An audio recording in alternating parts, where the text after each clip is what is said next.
ነገ ሚያዝያ 3 የስማቸው ትርጉም ጌታ መድኃኒታችን ነው ማለት የሆነ ውሃ በመቅዳት እርሳቸውንና ገዳማቸውን የሚያገለግላቸውን አህያ አንድ አንበሳ ከዱር መጥቶ ቢበላባቸው ያን አህያቸውን የበላውን አንበሳ ለ7 ዓመታት ያህል ለገዳማቸውና ለእርሳቸው ውሃ ያስቀዱ ታላቅ አባት። ምን ይሄ ብቻ እርሳቸውም በአንበሳ ጀርባ ላይ ይጫኑ የነበረና ዕቃቸውንና የሚፈልጉትንም ነገር በአንበሳ ያጓጉዙ የነበረ የሦስቱ ሳሙኤሎች ማለትም ሳሙኤል ዘዋልድባ፣ ሳሙኤል ዘጣሬጣና ሳሙኤል ዘቆየጻ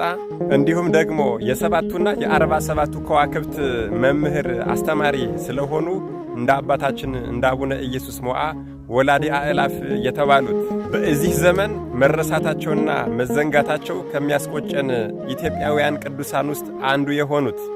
አባታችን አቡነ መድኃኒነ እግዚእ ዘደብረ በንኮል ነገ ሚያዝያ 3 የወርሃዊ በዓላቸው ነው። ሌላው ነገ ሚያዝያ 3 በታዘዘላቸው የእግዚአብሔር መልአክ አማካኝነት ከጎጃም ተነስተው ወደ ትግራይ ደብረ በንኮል አቡነ መድኃኒነ እግዚእ ገዳም ሂደው ምንኩስናን የተቀበሉ ልክ እንደ አባታችን እንደ አቡነ ቀጸላ ጊዮርጊስ በፈለጉበት ቦታ የሄዱበት ዘንድ 6 ክንፍ የተሰጣቸው ወንጌልን በሚያስተምሩ ጊዜም ደግሞ ኃጢአተኞች ሙታንን እያስነሱ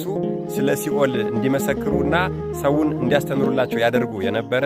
የኢየሩሳሌምን አፈር በአህያ ጭነው ወደ ዋልድባ ገዳም ሲመጡ የዋልድባ መነኮሳት ገዳሙን በአህያ አታስረግጥ ውግዝ ነው ቢሏቸው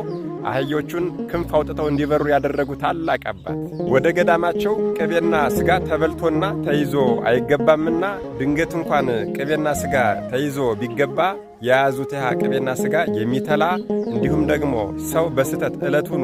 ቅቤና ሥጋ በልቶ ቢገባ ሆዱ ይነፋና ዕለቱን ለሰዎች የሚጋለጥበት ታላቅ ገዳም ያላቸው እንደ ሌሎቹ ኢትዮጵያውያን ቅዱሳን ሁሉ መዘንጋታቸውና መረሳታቸው አለመዘከራቸው የሚያሳዝነን ታላቁ አባታችን አቡነ ፍሬ ካህን ነገ ሚያዝያ 3 የወርሃዊ በዓላቸው ነው። ሌላው ነገ ሚያዝያ 3 ንጉሥ ሲሆን ካህን ሲሆን ቅዱስ ከ24ቱ ካህናተ ሰማያት ጋር በእየቀኑ እየሄደ ሲያጥን የነበረ ክብሩም ደግሞ ከ24ቱ ካህናተ ሰማያት ጋር የተስተካከለ ከአራቱ የኢትዮጵያውያን ኃያላን ነገሥታት አንዱ የሆነና የቅዱስ ላሊበላ ትልቅ ወንድም የንጉሥ ገብረ ማርያም ወይም ደግሞ የቅዱስ ሐርቬ ልጅ ደጁን መርገጥ ባይችል እንኳን እርሱን ለተመኘና ለወደደ ሰው ርስተ መንግሥተ ሰማያትን የሚያስጥ ታላቅ ቅዱስ በእርሱ የንግሥና ዘመን የግብፅ ሰዎች ለኢትዮጵያ አንገብርም ቢሉ ወደ እላይ ወደ አምላኩ ጸሎት አድርጎ አባይን ከግብፅ ይልቅ ተመልሶ ወደ ኢትዮጵያ እንዲጎርፍ ያደረገ ታላቅ ቅዱስ ሕዝቡን የሚባርክበት መስቀልና ቤተ መቅደሱን የሚያጥንበት ጽና ከሰማይ የወረደለት ለ40 ዓመታት የጌታችንን ስቃይ እያሰበ ደሙን ያፈሰሰ በዚህም ደግሞ መድኃኔዓለም ኢየሱስ ክርስቶስ መጥቶ እኔ ለሰው ልጆች ድህነት ስል ለአንድ ቀን ደሜን አፈሰስኩ አንተ ግን ለ40 ዓመት ደምህን አፍስሰሃልና ክፍልህ ከነ ኤልያስ ከነ ሄኖክ ጋር ነው። ሞትን አትቀምስም። የሚወድህን እወደዋለሁ፣ የሚያከብርህን አከብረዋለሁ። አንተን የሚጠራህን እኔ እሰማዋለሁ። ይህ ስውሩና ቅዱስ ንጉሥ ነአኩቶ ለአብ ነገ ሚያዝያ 3 የወርሃዊ በዓሉ ነው። መድኃኔዓለም ኢየሱስ ክርስቶስ ከቅዱሳኑ ረድኤት፣ በረከት፣ ቃል ኪዳን፣ ምልጃ፣ ፍቅር አይለየን። አሜን። ይቆየን።